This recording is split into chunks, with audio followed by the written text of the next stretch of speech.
16 দিনের ব্যবধানে আবারও পদ্মা সেতুর খুঁটিতে ফেরির ধাক্কা। এবার 10 নম্বর পিলারে বেপরোয়া ফেরিটি শিমুলিয়া ঘাটে ভিড়তেই ট্রাক ছিটকে পড়ল দুটি প্রাইভেট কারের ওপর, বেশ কয়েকজন আহত। গণটিকাদানের তৃতীয় দিনে উপচে পড়া ভিড়, মজুতের চেয়ে চাপ বেশি থাকায় হিমশিম অবস্থা। আগামী সপ্তাহে আসছে আরও 1.5 কোটি টিকা। করোনায় একদিনে প্রায় 250 মৃত্যু। অর্ধেক যানবাহন চলছে কিনা হিসাব রাখবে কে, প্রশ্ন খোদ সড়ক মন্ত্রীর। বাস্তবায়ন অসম্ভব বলছেন মালিক পক্ষ। ঢাকা চট্টগ্রামে বেশি গাড়ি ঢোকার ঠেকাতেই সিদ্ধান্তের দাবি। রাজধানীতে খোদ রিহাব সভাপতির ভবনেই মিলল লার্ভা, 5 লাখ টাকা জরিমানা। 60 ভাগ নির্মাণাধীন ভবনেই এডিসের খোয়াড়। আজও হাসপাতালে ভর্তি ডেঙ্গু আক্রান্ত 2 শতাধিক।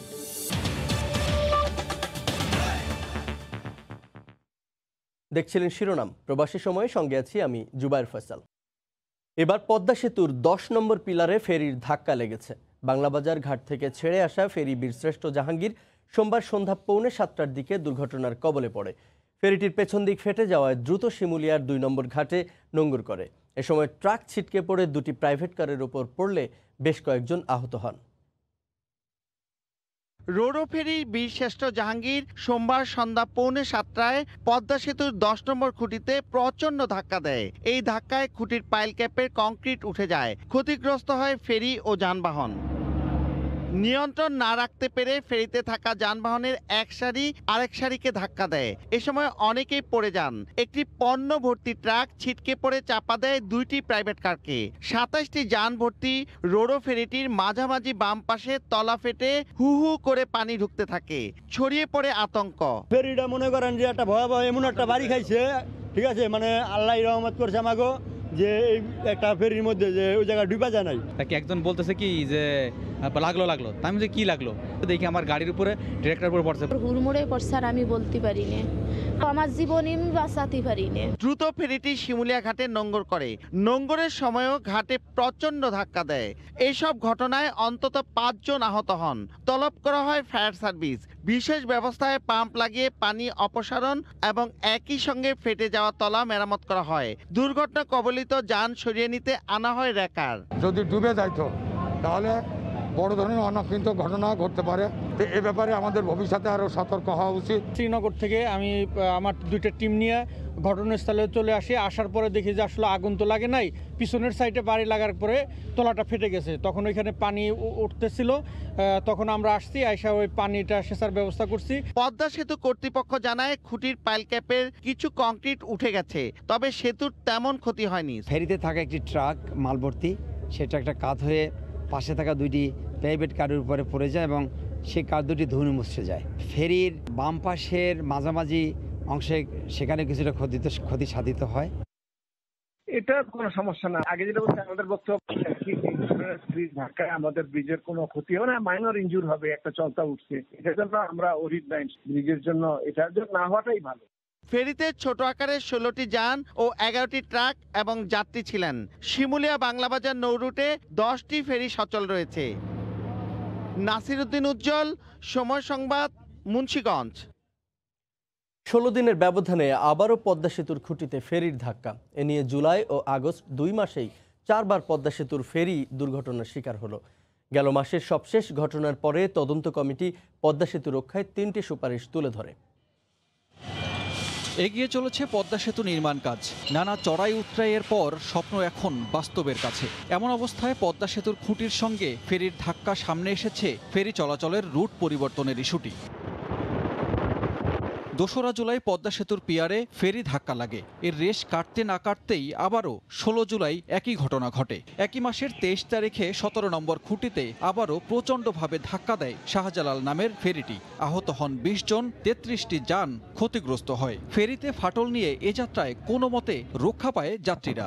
গঠন করা হয় তদন্ত কমিটি, বরখাস্ত করা হয় চালকসহ কয়েকজন। বারবার এমন দুর্ঘটনা থেকে স্বপ্নের সেতু রক্ষা করতে বিশেষজ্ঞ কমিটি সুপারিশ করেছে শিমুলিয়া বাংলাবাজার ফেরিঘাট সরিয়ে আগের মাওয়াতেই ঘাট স্থানান্তরের। এতে দূরত্ব কমবে, তেলও সাশ্রয় হবে। তবে এই সুপারিশ বাস্তবায়নে সময় লাগবে কয়েক মাস। অভিযোগ, তেল চুরি করতে অনেক সময় নির্ধারিত রুটে না চালিয়ে ফেরির চালকরা অন্য পথ ব্যবহার করে। এছাড়া পিয়ারের চারপাশে রাবারে মোড়ানো দুর্বল ফেরি সরিয়ে স্রোতের সঙ্গে পাল্লা দিতে পারে এমন ফেরি চালুর কথাও বলছেন বিশেষজ্ঞরা। তবে এসব সুপারিশ বাস্তবায়নের আগেই আবারও ঘটল দুর্ঘটনা। সানবীর রূপল, সময় সংবাদ, ঢাকা। করোনার গণটিকাদান প্রসঙ্গ।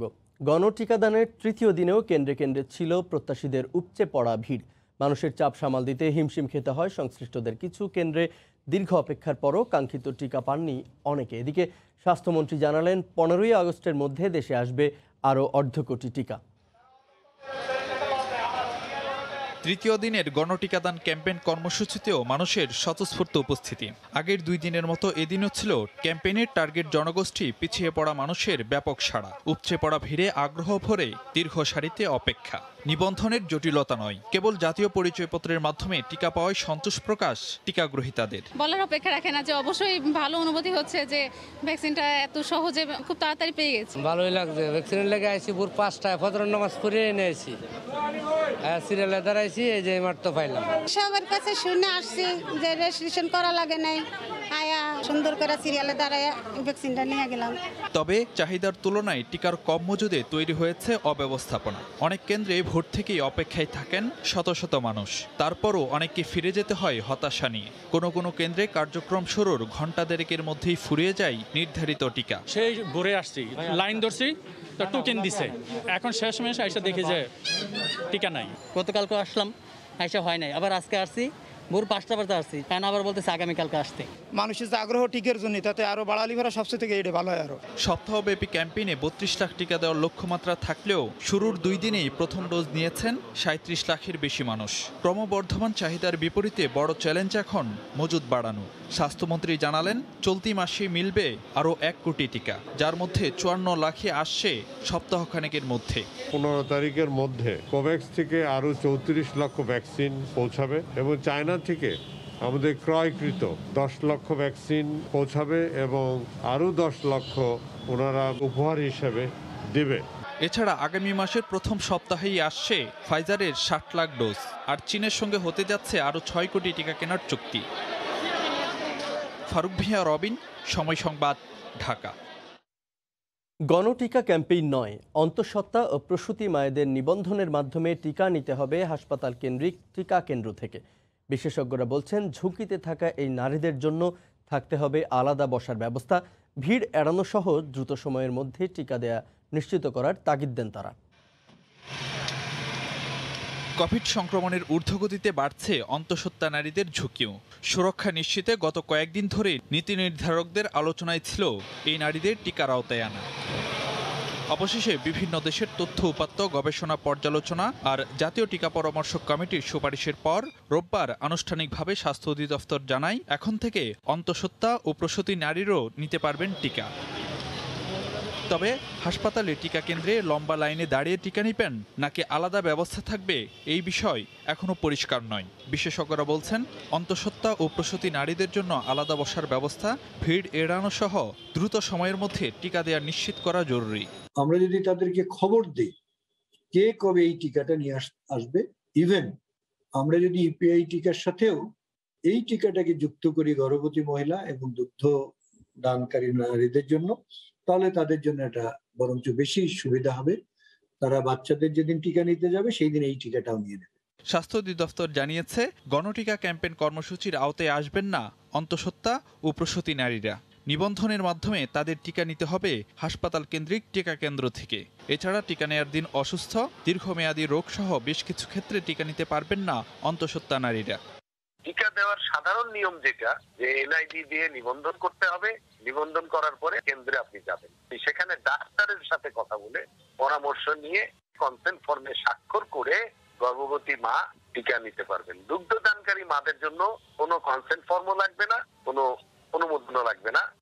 বিশেষজ্ঞরা বলছেন, বিশ্বের বিভিন্ন দেশে অন্তঃসত্ত্বা নারীদের টিকা প্রয়োগে বিরূপ কোনো প্রতিক্রিয়া দেখা যায়নি। ফারুক ভিয়া রবিন, সময় সংবাদ, ঢাকা। ডেল্টা ভ্যারিয়েন্টে বিপর্যস্ত পুরো দেশ। রোগীর চাপে হাসপাতালগুলো কোণঠাসা। আইসিইউ আর লাইফ সাপোর্টে থাকা রোগীর সংখ্যা বেড়েই চলেছে। 24 ঘন্টায় সারা দেশে মারা গেছেন 245 জন, সর্বাধিক মৃত্যু ঢাকা বিভাগে 83 জন। এরপরই চট্টগ্রামে মারা গেছেন 71 জন। রিপোর্টার ও জেলা প্রতিনিধিদের পাঠানো তথ্য ও ছবিতে রিপোর্ট। একের পর এক প্রাণ কেড়ে নিচ্ছে কোভিড-19। কোনোভাবেই থামানো যাচ্ছে না প্রাণঘাতী ভাইরাসটিকে। মৃত্যুর মিছিলে হাসপাতালের প্রাঙ্গণ হয়ে উঠছে বিষাদময়। মৃত্যু যন্ত্রণা কুরে কুরে খাচ্ছে রোগী ও স্বজনদের। দিনে দিনে আরও শক্তিশালী হচ্ছে ভারতীয় ডেল্টার রূপ। প্রতিফলন ঘটছে ঈদ পরবর্তী শঙ্কার। 24 ঘন্টায় সর্বাধিক 83 জন মারা গেছেন ঢাকা বিভাগে। তাদের মধ্যে ঢাকায় 52, গাজীপুরে 7 ও ফরিদপুরে 3 জন। ডেল্টা ভেরিয়েন্টের আগ্রাসী রূপ দেখছে চট্টগ্রাম বিভাগ। 24 ঘন্টায় মারা গেছেন 71 জন। তাদের মধ্যে কুমিল্লার 26 এবং চট্টগ্রাম ও ব্রাহ্মণবাড়িয়ার 13 জন করে। তৃতীয় সর্বোচ্চ মৃত্যু খুলনা বিভাগে 25 জন। তাদের মধ্যে কুষ্টিয়ার 9, ঝিনাইদহের 5 ও যশোরের 4 জন। ঈদুল আজহার সময় যে মানুষজন মেলামেশা করছে, স্বাস্থ্যবিধি মানে নাই, বিশেষ করে মাস্ক ব্যবহার করে নাই, এই সব কিছু মিলাই আমাদের করোনা রোগী ভর্তি বৃদ্ধি পেয়েছে। করোনায় বিধ্বস্ত রংপুর বিভাগ। 24 ঘন্টায় মারা গেছেন 19 জন। তাদের মধ্যে রংপুরের 5, ঠাকুরগাঁওয়ের 4 ও দিনাজপুরের 3 জন। সিলেট বিভাগেও ছড়িয়েছে করোনার দাপট। একদিনে বিভাগে 18 জন মারা গেছেন। তাদের মধ্যে সর্বোচ্চ সিলেট জেলায় 14 জন। কেউ যদি মারা যায় তখন আইসিইউ খালি হয়, অথবা কেউ রিলিজ পেলে, রিলিজের সংখ্যা খুব কম। করোনার দানবীয় থাবায় টালমাটাল ময়মনসিংহ বিভাগ। কোনোভাবেই নিয়ন্ত্রণে আসছে না মৃত্যু ও শনাক্তের হার। 24 ঘন্টায় বিভাগটিতে 13 জনের মৃত্যু হয়েছে। নিয়ন্ত্রণহীন পরিস্থিতি রাজশাহী বিভাগে। মৃত্যুর সূচকে কোনোভাবেই লাগাম টানা যাচ্ছে না। 24 ঘন্টায় বিভাগে 10 জন মারা গেছেন। বেড রয়েছে, তবে রোগীর চাপ বাড়ছে প্রতিনিয়ত। করোনায় বিপর্যস্ত বরিশাল বিভাগ। 24 ঘন্টায় 6 জনের প্রাণ ঝরেছে। আইসিইউ এর সংকটে বাড়ছে ভোগান্তি। কিছু কিছু ওষুধ বাইরে থেকে নেওয়া লাগছে। এই সমস্ত ওষুধগুলো যদি আমাদের হসপিটাল থেকে পুরোটাই সরবরাহ করতো, তাহলে আমাদের জন্য একটু আর্থিকভাবে সুবিধা হয়। আহসানুল করিম, সময় সংবাদ। বুধবার থেকে অর্ধেক গণপরিবহন চলার সিদ্ধান্তকে অবাস্তব বলছেন পরিবহন মালিক ও শ্রমিকরা। খোদ সড়ক পরিবহন ও সেতুমন্ত্রী ওবায়দুল কাদেরেরও প্রশ্ন, অর্ধেক বাস চলছে কিনা এই গ্যারান্টি কে দেবে? আর মন্ত্রিপরিষদ সচিব বললেন, ঢাকা ও চট্টগ্রামে একসঙ্গে বেশি গাড়ির প্রবেশ ঠেকাতেই নেওয়া হচ্ছে এমন সিদ্ধান্ত। রাজধানীতে গণপরিবহন সংকটে স্বাভাবিক সময়েই ভুগতে হয় খেটে খাওয়া মানুষকে। ঘন্টার পর ঘন্টা অপেক্ষাতেও মেলে না কাঙ্ক্ষিত বাহন।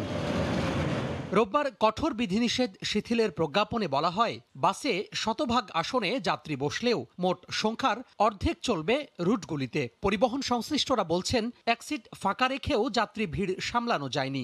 সবকিছু খুলে দেওয়ার পর গণপরিবহনের সংখ্যা কমালে মানুষের চাপে সংক্রমণ ঝুঁকি আরও বাড়ার আশঙ্কা তাদের। অর্ধেক যদি চলে, তা অর্ধেক শ্রমিক কি না খেয়ে মারা যাবে? মাইক্রো প্রাইভেট গাদাগাদি করে মানুষ টানে, তাতে করোনার কিছু হয় না। আমাদের বাস চললেই করোনা হয়। যদি সব গাড়ি চলতো, তাহলে সিট অর্ধেক হলেও সব পরিবহন শ্রমিকও বাঁচত, আমরাও বাঁচতাম। স্থানীয় প্রশাসন ও পরিবহন মালিক শ্রমিক কর্তৃপক্ষকে তদারকির দায়িত্ব দেওয়া হলেও পরিবহন মালিকরা বলছেন, কবে কোন বাস চলবে তা নির্ণয় করা প্রায় অসম্ভব। হাজারো হাজারো গাড়ির মালিক সারা দেশে, এবং কেউর একটি মাত্র গাড়ি আছে। তাহলে এটা কিভাবে আমরা নির্ণয় করব কার কয়টা গাড়ি চলতেছে? এটা অনেকটা অসম্ভব ব্যাপার বলে আমি মনে করি। এদিকে এমন সিদ্ধান্ত নেয়ার আগে আলোচনা করা দরকার ছিল বলে মনে করেন সড়ক পরিবহন মন্ত্রী। আর মন্ত্রী পরিষদ সচিব বললেন, ঢাকা ও চট্টগ্রামে একসাথে বেশি গাড়ি প্রবেশ ঠেকাতেই নেওয়া হচ্ছে এ সিদ্ধান্ত। একসাথে যেন বেশি গাড়ি ঢাকার দিকে বা চিটাগাংয়ের দিকে না ঢুকে, তাহলে এইটা তারা প্রত্যেকটা লোকাল অ্যাডমিনিস্ট্রেশন ওনারা তাদের সাথে বসে ডিসিশন নেবে। আমরা এটা তাদের কাছে দায়িত্ব দিই। প্রজ্ঞাপনে যে এই বিষয়টি আমাদের মন্ত্রণালয় বিআরটি এর সঙ্গে সিদ্ধান্ত নেওয়ার আগে একটু আলোচনা করে নিলে ভালো হতো। কারণ এই যে চালু করতে গিয়ে অর্ধেক চালু হবে, অর্ধেক হবে না, এটার গ্যারান্টি কে দেবে? এর আগে এক সিট ফাঁকা রেখে 60% ভাড়ায় বাস চললেও 11 আগস্ট থেকে আগের ভাড়ায় চলবে গণপরিবহন। তোহা খান তামিম, সময় সংবাদ, ঢাকা। বুধবার থেকে চলবে বাস, ট্রেন সহ সব ধরনের গণপরিবহন। আগাম টিকিট নিতে রেলের কাউন্টারে ভিড় করেন নানা শ্রেণী পেশার মানুষ। হোটেল রেস্তোরাঁয় চলছে ধোয়া মোছার কাজ। টানা ১৯ দিন পর কঠোর বিধিনিষেধ উঠছে বুধবার থেকে। এ খবরে গণপরিবহন খাতে ফিরছে প্রাণচাঞ্চল্যতা। সোমবার সকাল ৮টা থেকেই শুরু হয় ট্রেনের টিকিট বিক্রি। দেয়া হয় ১১, ১২ ও ১৩ আগস্টের আগাম টিকিট। দীর্ঘদিন পর কাউন্টারে টিকিট কাটতে পেরে খুশি যাত্রীরা। এখন থেকে স্বাভাবিক নিয়মে ট্রেন চলবে বলে জানান স্টেশন মাস্টার। কাউন্টার থেকে আমি সহজভাবে টিকিট পেয়ে গেলাম। করোনার কারণে আমি ১ বছর যাবত বাচ্চা কাচ্চা নিয়ে আমি খুলনা যেতে পারছি না। এখন এই ট্রেনের টিকিটটা পেয়ে আমি অনেক খুশি। বাড়তি সতর্ক হিসেবে ট্রেনে জীবাণুনাশক স্প্রে করা, মাস্ক দেওয়া, তাপমাত্রা মাপা ইত্যাদি আমরা করব। এদিকে রাজধানীর বাস টার্মিনালগুলো ঘুরে দেখা গেছে শ্রমিকরা ধোয়া মোছার কাজে ব্যস্ত। পরীক্ষা নিরীক্ষা করা হচ্ছে বাসের যন্ত্রপাতি, রং করে বাস চলাচলের প্রস্তুতি নেওয়া হচ্ছে। কাউন্টারগুলো এখনো বন্ধ থাকলেও মঙ্গলবার থেকে টিকিট বিক্রি শুরু হবে বলে জানান সংশ্লিষ্টরা। আমাদের যন্ত্রপাতি সব দেখতেছি, সব ঠিক আছে, সবগুলা আবার চেক করতেছি। 11 তারিখে গাড়ি চলবে তো সেই জন্য রং করতেছি। ঠিকঠাক কাজ করতেছি, প্রায় তো বসা অনেক দিন ধরে গাড়ি। অন্যান্য খাতের মতো বুধবার থেকে খুলবে শপিং মল ও রেস্তোরাঁ। দীর্ঘদিন বন্ধ থাকায় পরিচ্ছন্নতায় ব্যস্ত কর্মীরা। সারা বাংলাদেশের রেস্তোরাঁ মালিক এবং শ্রমিক ভাইদেরকে আহ্বান জানাবো, আমরা যেন কঠোর স্বাস্থ্যবিধি মেনে আমাদের রেস্তোরাঁ অপারেট করি। মাস্ক আর অন্যান্য যা যা লাগে সমস্ত কিছু দিয়ে আমরা আশা করি চালু করব। প্রজ্ঞাপনে বলা হয় সড়ক, রেল ও নৌপথে শতভাগ আসনে যাত্রী নিয়ে চলাচল করতে পারবে গণপরিবহন। নাজমুস সালিহি, সময় সংবাদ, ঢাকা। করোনা মহামারীর মধ্যে প্রতিদিনই আতঙ্ক ছড়াচ্ছে ডেঙ্গু, কিন্তু টানা অভিযান কিংবা ব্যাপক প্রচারণা কোনো কিছুতেই ঠেকানো যাচ্ছে না এডিসের বংশবিস্তার। রাজধানীতে নির্মাণাধীন ভবনে গেলেই চোখে পড়ছে লার্ভার ছড়াছড়ি। এ অবস্থায় অসহায় সিটি কর্পোরেশন। খোদ রিহাব সভাপতির মালিকানাধীন ভবনকেই করা হয় জরিমানা। দফায় দফায় চিরুনি অভিযান, মাইকিং কিংবা রোড শো, ডেঙ্গু বাহক এডিস নিধনে নানা কার্যক্রম নিয়ে প্রায় 2 মাস ধরে সরব ঢাকার 2 সিটি কর্পোরেশন। এবারের অভিযানে দেখা গেছে যেসব স্থাপনায় এডিসের লার্ভা মিলেছে তার 60%ই নির্মাণাধীন ভবন। এরই মধ্যে ভবন নির্মাণকারী প্রতিষ্ঠানদের সংগঠন রিহাবের সঙ্গে বৈঠকও করেছে সিটি কর্পোরেশন। তবুও টনক নড়ছে কই। সোমবার গাবতলী মাজার রোড এলাকায় এমন একটি ভবনে ঢুকে হতবাক হতে হয়, যেন এডিসের খামার। জানা গেল এই ভবনের মালিক খোদ রিহাব সভাপতি শামসুল আলামিন রিয়েল এস্টেট, উনিও রিহাবের প্রেসিডেন্ট। প্রতিদিনই র্যান্ডমলি এটা পানি পরিষ্কার করি। বৃষ্টির পানি, গত রাত্রে বৃষ্টি হয়েছে, এই পানিটা যে আমরা এখনই রিমুভ করতেছি। গণমাধ্যমের সামনেই ভবন মালিককে ফোন করেন মেয়র আতিক। মানে এটা খুবই একটি কি বলবো এটাকে, মানে আমরা তো মনে করছি, আমি বলছিলাম যে রিহাবের এখানে কোনো কিছু না, এখানে সব কিছু ঠিক আছে, কিন্তু এখানেই দেখলাম যে পুরাপুরি মানে কি বলবো, গ্রাউন্ড ফ্লোরের মধ্যে মশা চাষ হচ্ছে, একেবারে লার্ভা চাষ হচ্ছে বেসমেন্টে। এটি অত্যন্ত দুঃখজনক ঘটনা, অত্যন্ত দুঃখজনক ঘটনা। পরে 5 লাখ টাকা জরিমানা, অনাদায়ে 6 মাসের জেল দেন ভ্রাম্যমাণ আদালত। চলতি মাসেই ডেঙ্গু নিয়ে হাসপাতালে ভর্তি রোগীর সংখ্যা প্রায় 2000। রাশেদ লিমন, সময় সংবাদ, ঢাকা। মাসিক চুক্তিতে বিভিন্ন ব্যক্তি ও প্রতিষ্ঠানের কাছ থেকে গাড়ি ভাড়া নেয় তারা, কম দামে পরে বিক্রি করে দেয় আরেকটি চক্রের কাছে। রাজধানী ও কয়েকটি জেলায় অভিযান চালিয়ে চক্রের 7 সদস্যকে গ্রেফতারের পর সিআইডি বলছে এরা সংঘবদ্ধ অপরাধ চক্রের সদস্য। তাদের কাছ থেকে উদ্ধার করা হয়েছে 7টি গাড়ি।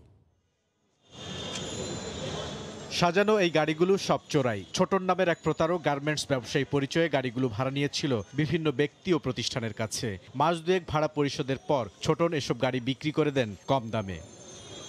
রাজধানী ও বেশ কয়েকটি জেলায় অভিযান চালিয়ে চক্রের 7 সদস্যকে গ্রেফতার করেছে পুলিশের অপরাধ তদন্ত বিভাগ সিআইডি। তাদের কাছ থেকে উদ্ধার করা হয়েছে 7টি গাড়ি। ভুক্তভোগীরা বলছেন এক একটি গাড়ি মাসিক 25 থেকে 30,000 টাকায় ভাড়া দিয়েছিলেন তারা। জানতেন পোশাক তৈরিকারক প্রতিষ্ঠানের কাজে ব্যবহার করা হবে গাড়িগুলো। মাস যেতে না যেতেই তারা জানতে পারেন প্রতিষ্ঠানটি উধাও। আমরা মাসিক চুক্তিতে গাড়িটা ভাড়া দিই, তো ভাড়া দেওয়ার পরে উনি 2 দিন পরে উধাও হয়ে যায়। গাড়িটা ভাড়া দেয় ওনার কাছে, মাসিক 20,000 টাকা চুক্তিতে দলিল করে নেয়, কিন্তু তারপরে 11 মাসের মতো আমি কখনো 2-4 হাজার টাকা দিয়েছে, ঠিক মতো আমি টাকা পয়সাও পাইনি। সংবাদ সম্মেলনে পুলিশের দাবি, সংঘবদ্ধ চক্রটি বিশ্বাস অর্জনের জন্য একটি গার্মেন্টস ভাড়াও করেছিলেন, নিয়োগ দিয়েছিলেন শ্রমিকও। গাড়ি যখন তিনি বিক্রি করতে যান তখন তিনি অন্যদেরকে জানান যে আমার লকডাউনের কারণে আমার শ্রমিকদের, আমার এই গাড়ি আছে, শ্রমিকদের আমি বেতন পরিশোধ করতে পারছি না, আমাকে কিছু টাকা কম দেন, এত টাকা অগ্রিম দেন, 2 লক্ষ টাকা একটু কম দিয়ে আমি এই গাড়িটা বিক্রি করে দিতে চাই। চক্রটি 20 লাখ টাকা মূল্যের গাড়ি মাত্র 10 লাখ টাকায় বিক্রি করে দিতেন। সেই গাড়ি যখন 12 লক্ষ বা 14 লক্ষ টাকাতে কেউ পাচ্ছে, খুব সহজেই তারা সেই গাড়ি কিনে ফেলে। আমি প্রাথমিকভাবে যখন আমাদের কাছে এই তথ্যগুলি চলে আসতে থাকে যে এই ধরনের একটি প্রতারক চক্র ঢাকাসহ পার্শ্ববর্তী জায়গাগুলিতে তারা কাজ করে যাচ্ছে, আমরা সেটা নিয়ে কাজ শুরু করি। এই চক্রটির অন্য সদস্যদের ধরতে সিআইডির অভিযান অব্যাহত আছে। জ্বালানি নিরাপত্তা দিবসে নতুন সুখবর পাওয়া গেল প্রাকৃতিক গ্যাস অনুসন্ধানের। সিলেটের জকিগঞ্জে দেশের ২৮তম গ্যাস ক্ষেত্রে ঘোষণা দিল সরকার। নতুন এই গ্যাস ক্ষেত্রে সম্ভাব্য মজুদ রয়েছে ৬৮ বিলিয়ন ঘনফুট গ্যাস, আর প্রতিদিন এখান থেকে ১ কোটি ঘনফুট গ্যাস যোগ করা সম্ভব হবে জাতীয় গ্রিডে।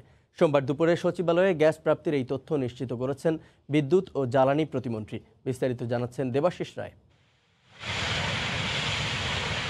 কোনো পাইপলাইনের মুখে সাধারণ অভিযোগ নয় এটি। আগুনের এই সৌভাগ্য শিখাকে দেশের জ্বালানি সক্ষমতা ও খনিজ সম্পদের নতুন মজুদের আলোর রেখা হিসেবেই দেখা হচ্ছে।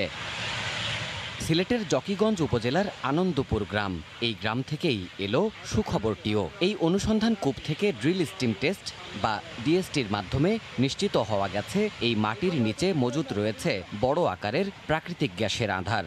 আর এর মাধ্যমেই দেশে ২৮তম গ্যাস ক্ষেত্র হিসেবে নতুন মজুদের জানান দিল রাষ্ট্রায়ত্ত কোম্পানি বাপেক্স। ৯ আগস্ট জাতীয় জ্বালানি নিরাপত্তা দিবসেই নতুন গ্যাস ক্ষেত্রের খবরটি দিল জ্বালানি ও খনিজ সম্পদ বিভাগ। এই ক্ষেত্রটিতে বড় অঙ্কের আর্থিক মূল্যের পাশাপাশি এতে মজুদের পরিমাণও আশা জাগানিয়া। এটা অবশ্যই বাপেক্সের সাকসেস স্টোরি। এই গ্যাস ফিল্ড থেকে প্রতিদিন আমরা প্রায় ১০ MMCF এর মতো গ্যাস পাবো। প্রায় ১২ থেকে ১৩ বছর পর্যন্ত আমরা গ্যাস উত্তোলন করতে পারবো। এটার যদি আর্থিক মূল্য এখনকার সময় যাচাই করি প্রায় ১২০০ কোটি টাকার মতো হবে। খনিজ সম্পদ আহরণ ও ব্যবস্থাপনার দায়িত্বে থাকা নীতি নির্ধারণী প্রতিষ্ঠান পেট্রোবাংলার মতে দেশে প্রমাণিত ও সম্ভাব্য মজুদ ২৮.২ ট্রিলিয়ন কিউবিক ফিট গ্যাসের মধ্যে ১৮.24 TCF গ্যাস এরই মধ্যে ব্যবহৃত হয়েছে। প্রমাণিত ও সম্ভাব্য মিলে ভূগর্ভস্থ মজুদ রয়েছে আর মাত্র ১০ TCF গ্যাস। এ অবস্থায় নতুন এই ক্ষেত্রটি থেকে শিগগিরই আরও গ্যাস পাওয়া গেলে সংকট অনেকটা লাঘব হবে বলে আশা করছে মন্ত্রণালয়।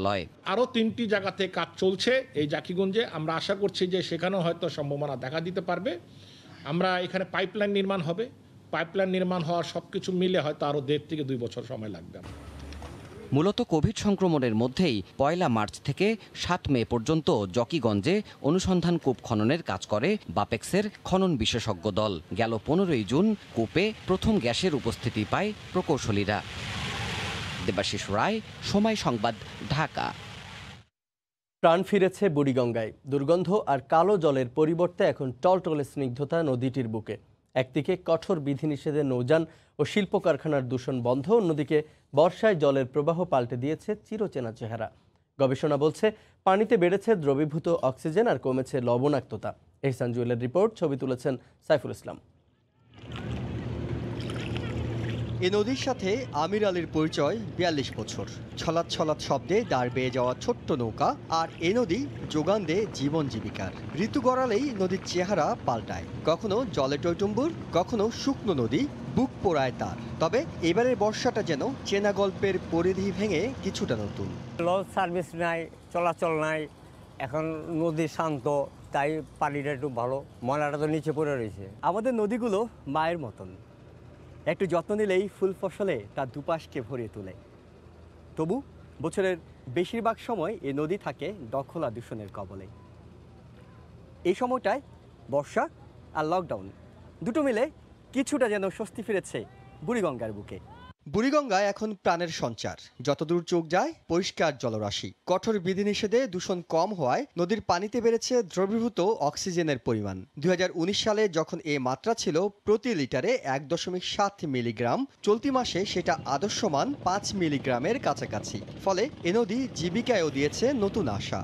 আগে কোনো মাছ পাইতাম না, এখন টুকটাক পাচ্ছি, এই নিয়ে আমরা খাইলে বাইসে আছি। পানির দুর্গন্ধ কমেছে, পানির স্বচ্ছতা বেড়েছে, অ্যাসিডিক নেচারের যে ভাবটি ছিল সেটিও কমেছে।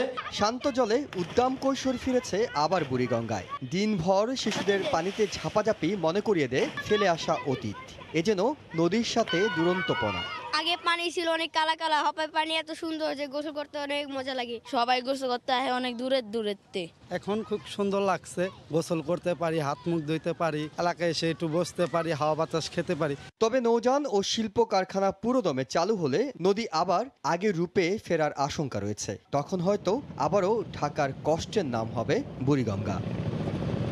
ইহসান জুয়েল, সময় সংবাদ, ঢাকা।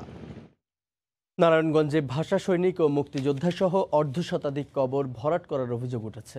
এই কাজে সিটি কর্পোরেশনের ঠিকাদার সহ সংশ্লিষ্টরা জড়িত বলে দাবি করেছেন স্থানীয় সংসদ সদস্য শামীম ওসমান। ভরাটকৃত কবরগুলো আগের অবস্থায় ফিরিয়ে আনার দাবি জানিয়েছেন তিনি। শওকত আলী সৈকতের পাঠানো তথ্য ও আরিফ হোসেনের ছবি নিয়ে রিপোর্ট।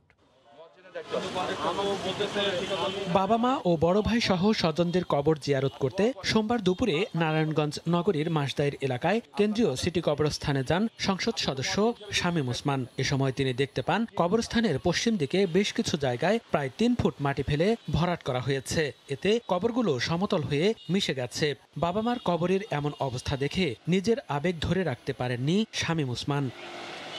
গত 27 July city mayor doctor Selina হায়াত আইভির প্রয়াত মা মমতাজ বেগমের কবর জিয়ারত করে কবরস্থানের স্বাভাবিক অবস্থা দেখে গেছেন বলেও জানান সংসদ সদস্য শামীম ওসমান। কিন্তু এরই মধ্যে তার পরিবারের 4 সদস্য ও বেশ কয়েকজন মুক্তিযোদ্ধা সহ অন্তত অর্ধশতাধিক কবর ভরাট হয়ে যাওয়ায় হতভম্ব তিনি। আমরা যেমন চাবো না যে মুসলমানের কবরের কোনো মাটি নিয়ে শ্মশানে নেওয়া হোক, যেটা তারা পছন্দ করবেন না, এটা উচিত না। যদিও আমরা হিন্দু মুসলমান বৌদ্ধ খ্রিস্টান ভাই সবাই একসাথে আছি, সেই শ্মশানের মাটিগুলি দিয়ে এই কবরগুলিকে ভরা হয়েছে, পিছনের কবরগুলিকে পর্যন্ত এই মাটিগুলি দেওয়া হয়েছে কেন?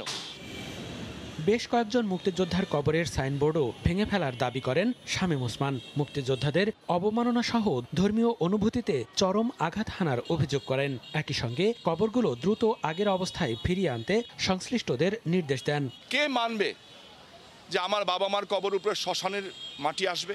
আমি অনুরোধ করব যারা এর জন্য দায়ী সিটি কর্পোরেশন, তারা তাদের বিরুদ্ধে ব্যবস্থা গ্রহণ করবেন এবং ঠিক যেইভাবে কবরগুলি ছিল ঠিক সেই জায়গায় ফিরিয়ে আনবেন। ভুল স্বীকার করে একে অপরকে দোষারোপ করছেন কবরস্থানের রক্ষণাবেক্ষণে নিয়োজিত খাদেম ও সিটি কর্পোরেশনের ঠিকাদার। কন্ট্রাক্টর ওইখানে রাখছে, হ্যাঁ কন্ট্রাক্টর সিটি কর্পোরেশন থেকে মাটিটা ভিতরে ফেলাইছে, ওইখানে রাখছে। ওইখানে রাখাটায় বিশাব্দের কবরটা একটু ওই মাটিটাই ধুয়ে আসছে। ওনারা বললো যে আপনারা এই বাউন্ডারি ওয়ালের বাইরে কিছু মাটি হালায় দেয়, ওনারা বলারতে আমি ফালাইছি। এটা আমার ভুল হয়েছে, আমি মাটিটা সরাই ফেলবো। নারায়ণগঞ্জের শতাধিক বছরের প্রাচীন সিটি কবরস্থানের উত্তর পশ্চিম পাশে শ্মশান ছাড়াও বৌদ্ধ ও খ্রিস্টান সম্প্রদায়ের মরদেহ সৎকারের নির্ধারিত স্থান রয়েছে। একসাথে 4 ধর্মের মানুষের মরদেহ দাফন ও সৎকারের স্থান দেশের আর কোথাও নেই। সময় সংবাদ, নারায়ণগঞ্জ। দেশের বাইরের খবর। ফের ভারতের কেন্দ্রীয় স্বরাষ্ট্রমন্ত্রী অমিত শাহর দিকে হুঙ্কার ছুড়লেন পশ্চিমবঙ্গের মুখ্যমন্ত্রী মমতা বন্দ্যোপাধ্যায়। 2023 সালে ত্রিপুরা বিধানসভা ভোটের আগে রাজ্যটিতে নিজেদের প্রভাব বিস্তারের কাজ শুরু করেছে তৃণমূল। 2 দিন আগে ত্রিপুরা সফরে গিয়ে হামলার শিকার হন যুব তৃণমূলের নেতারা। এ নিয়েই হুঙ্কার ছেড়েছেন মমতা বন্দ্যোপাধ্যায়। অন্যদিকে ত্রিপুরার পুরো ঘটনা তৃণমূলের নাটক বলে দাবি বিজেপির। আরও জানাচ্ছেন সুব্রত আচার্য। পশ্চিমবঙ্গে টানা তৃতীয়বারের মতো ক্ষমতায় তৃণমূল। পশ্চিমবঙ্গ শাসনের পাশাপাশি এবার প্রতিবেশী রাজ্যগুলোতে তীক্ষ্ণ নজর মমতার। 2023 সালে ত্রিপুরা বিধানসভা নির্বাচনকে সামনে রেখে রাজ্যটিতে এরই মধ্যে নানা তৎপরতা শুরু করেছেন তিনি। 2 দিন আগে রাজ্যটিতে সফরে যায় তৃণমূলের অঙ্গ সংগঠন যুব তৃণমূলের নেতারা। সফরে সংগঠনের নেতাদের ওপরে হামলার অভিযোগ করেছে যুব তৃণমূল। এ নিয়ে বিজেপি ও তৃণমূলের মধ্যে নতুন করে উত্তেজনা দেখা দিয়েছে। ওই হামলার জন্য বিজেপিকে দায়ী করে ব্যাপক সমালোচনা করেছেন পশ্চিমবঙ্গের মুখ্যমন্ত্রী মমতা বন্দ্যোপাধ্যায়। সোমবার আহতদের হাসপাতালে দেখতে গিয়ে হামলার জন্য ভারতীয় কেন্দ্রীয় স্বরাষ্ট্রমন্ত্রী অমিত শাহ ও ত্রিপুরার মুখ্যমন্ত্রী বিপ্লব দেবকে দায়ী করেন তিনি। পুলিশের সামনে দাঁড় করিয়ে রেখে মেরেছে এবং মারবার পর 36 ঘন্টা কোনো চিকিৎসা করতে দেওয়া হয়নি, এবং শুধু তাই নয়, 36 ঘন্টা এক গ্লাস পানীয় জল দেওয়া হয়নি। সবটাই কেন্দ্রীয় সরকারের স্বরাষ্ট্রমন্ত্রীর নির্দেশে হয়েছে। যদিও মমতার এই অভিযোগ নাকচ করে দিয়েছে বিজেপি। দলটির দাবি, আলোচনায় আসার জন্যই পরিকল্পিতভাবে নাটক সাজিয়েছে তৃণমূল। তিলকে তাল না করলে একটা বড় কোনো ঘটনা হচ্ছে তার প্রমাণ তারা দিতে পারবেন না। বেশ কিছু বললাম যে পক্ষের মিডিয়া সেটা বলছে না। একটাই জিনিস যে বাইপাস ধরে তারা যাচ্ছিলেন, তাদের এই আক্রমণের প্রমাণের কিন্তু কোনো ঘটনা যে ঘটছে এইটার ছবি কিন্তু দেখতে পাওয়া যায়নি। এদিকে ভারতের সরকারি বিভিন্ন সংস্থাকে বেসরকারীকরণের প্রতিবাদে কলকাতায় বিজেপি বিরোধী প্রতিবাদে নেমেছে বিভিন্ন সংগঠন। সুব্রত আচার্য, সময় সংবাদ, পশ্চিমবঙ্গ, ভারত। মালয়েশিয়ায় করোনায় আক্রান্তের সংখ্যা 12 লাখ ছাড়িয়েছে। সবশেষ একদিনে আক্রান্ত হয়ে দেশটিতে মারা গেছেন 360 জন, যা দেশটিতে একদিনের সর্বোচ্চ মৃত্যুর নতুন রেকর্ড। করোনায় মালয়েশিয়া এ পর্যন্ত মারা গেছেন 10,749 জন। এদিকে দেশটিতে করোনা ভাইরাসের দ্বিতীয় ডোজ টিকা গ্রহণকারীদের চলাচলে শিথিলতার ঘোষণা দিয়েছেন প্রধানমন্ত্রী মহিউদ্দিন ইয়াসিন। কুয়ালালামপুর থেকে মোহাম্মদ আব্দুল কাদেরের রিপোর্ট। মালয়েশিয়ায় করোনার ভারতীয় ডেল্টা ভেরিয়েন্ট ছড়িয়ে পড়ার পর প্রতিদিনই ভাঙছে মৃত্যুর রেকর্ড। রোববার দেশটিতে একদিনে মারা গেছেন 360 জন, যা একদিনে সর্বোচ্চ মৃত্যুর নতুন রেকর্ড। সবশেষ 24 ঘন্টায় নতুন রোগী শনাক্ত হয়েছে 18,688 জন। করোনার ভয়াল থাবা থেকে বাদ পড়ছেন না প্রবাসী বাংলাদেশিরাও। দেশব্যাপী চলমান ন্যাশনাল রিকভারি প্ল্যানের লকডাউনের পরও কোনোভাবেই করোনা সংক্রমণ কমাতে পারছে না মালয়েশিয়া। করোনা মোকাবিলায় রাজধানী কুয়ালালামপুর ও সেলাঙ্গো রাজ্যে জোরদার করা হয়েছে টিকাদান কর্মসূচি। দেশ জুড়ে প্রতিদিন গড়ে 5 লাখ মানুষকে দেয়া হচ্ছে ভ্যাকসিন। প্রাপ্তবয়স্কদের মধ্যে এখনো পর্যন্ত প্রথম ডোজের ভ্যাকসিন নিয়েছে 64.4% মানুষ। দ্বিতীয় ডোজের ভ্যাকসিন নিয়েছেন 36.3% মানুষ। করোনার ধাক্কা সামলে আর্থিক বিপর্যয় থেকে রক্ষা পেতে রোববার বিশেষ এক ভাষণে আগামী 10 আগস্ট থেকে ন্যাশনাল রিকভারি প্ল্যানের দ্বিতীয় ও তৃতীয় দফের রাজ্যগুলোতে চলমান বিধিনিষেধ শিথিল করার কথা জানিয়েছেন প্রধানমন্ত্রী তানুশ্রী মহিউদ্দিন ইয়াসিন। বিদেশ ফেরত শুধুমাত্র মালয়েশিয়ার নাগরিক, পিয়ার হোল্ডার অথবা দেশটির সেকেন্ড হোমদারীরা মালয়েশিয়ায় প্রবেশ করতে পারবে এবং তাদের 14 দিনের হোম কোয়ারেন্টাইন বাধ্যতামূলক। 2 ডোজ টিকা গ্রহণকারী নাগরিকদের রেস্তোরাঁয় বসে খাওয়ার অনুমতি এবং আন্তজেলা ও আন্তরাজ্যে চলাচলে শিথিলতা আনা হয়েছে। এছাড়া মসজিদে নামাজ আদায় সহ সকাল 6টা থেকে রাত 10টা পর্যন্ত সামাজিক দূরত্ব বজায় রেখে শারীরিক ব্যায়াম এবং খেলাধুলা করা যাবে। মোহাম্মদ আব্দুল কাদের, সময় সংবাদ, কুয়ালালামপুর, মালয়েশিয়া। এ পর্যায়ে শীর্ষ সংবাদগুলো জানিয়ে দিচ্ছি আরেকবার। 16 দিনের ব্যবধানে আবারও পদ্মা সেতুর খুঁটিতে ফেরির ধাক্কা, এবার 10 নম্বর পিলারে। বেপরোয়া ফেরিটি শিমুলিয়া ঘাটে ভিড়তেই ট্রাক ছিটকে পড়ল 2টি প্রাইভেট কারের ওপর, বেশ কয়েকজন আহত। গণটিকাদানের তৃতীয় দিনে উপচে পড়া ভিড়, মজুতের চেয়ে চাপ বেশি থাকায় হিমশিম অবস্থা। আগামী সপ্তাহে আসছে আরও 1.5 কোটি টিকা। করোনায় একদিনে প্রায় 250 মৃত্যু। এবং অর্ধেক যানবাহন চলছে কিনা হিসাব রাখবে কে, প্রশ্ন খোদ সড়ক মন্ত্রীর। বাস্তবায়ন অসম্ভব বলছে মালিকপক্ষ। ঢাকা চট্টগ্রামে বেশি গাড়ি ঢোকা ঠেকাতেই সিদ্ধান্তের দাবি। এই ছিল প্রবাসী সময়, সঙ্গে থাকুন সময়।